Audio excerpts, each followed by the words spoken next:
Tot i no ser la seva obra mestra, sí és una de les pel·lícules Edward Zwick més rellevants per la seva capacitat d'anticipar un futur que, lamentablement, es convertiria en realitat després dels atemptats de l'11S.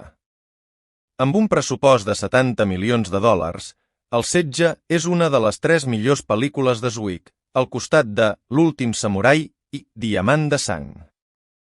La seva història gira al voltant d'una sèrie d'atemptats terroristes a Nova York que porten el govern dels Estats Units a instaurar la llei marcial, violant els drets civils de la població musulmana. La seva trama, intensa i provocadora, planteja preguntes inquietants sobre els límits entre seguretat i llibertat, qüestions que es farien encara més rellevants després del 2001. L'any 1998 va veure 2 pel·lícules que es van avançar a la deriva autoritària que prendria el govern dels Estats Units en els anys posteriors. Aquest, El setge i Enemic de l'Estat, de Tony Scott. Totes dues retraten un país disposat a sacrificar la seva democràcia en nom de la seguretat, i si bé la pel·lícula de Scott s'enfoca més en la vigilància tecnològica, la de Zwick posa la lupa en el tracte als sospitosos de terrorisme, especialment la població àrab i musulmana. L'elenc de El setge és un dels seus punts forts. Denzel Washington, en el paper de l'agent de l'FBI Anthony Part, ofereix una actuació sòbria i carismàtica, mantenint el to de líder moral davant la crisi.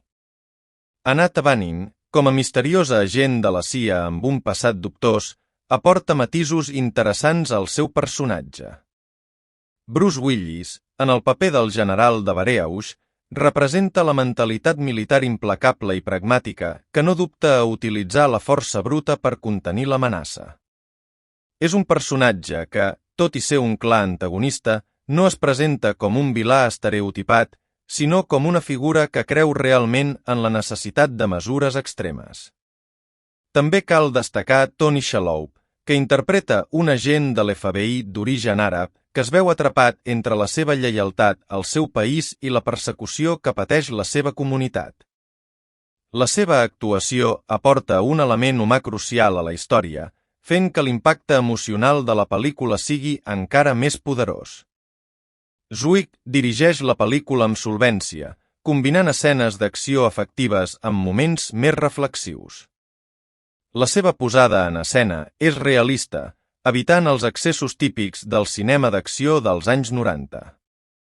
La fotografia de Roger Deakins captura perfectament l'ambient tens i caòtic de Nova York amb una paleta de colors freda que accentua el to de thriller polític.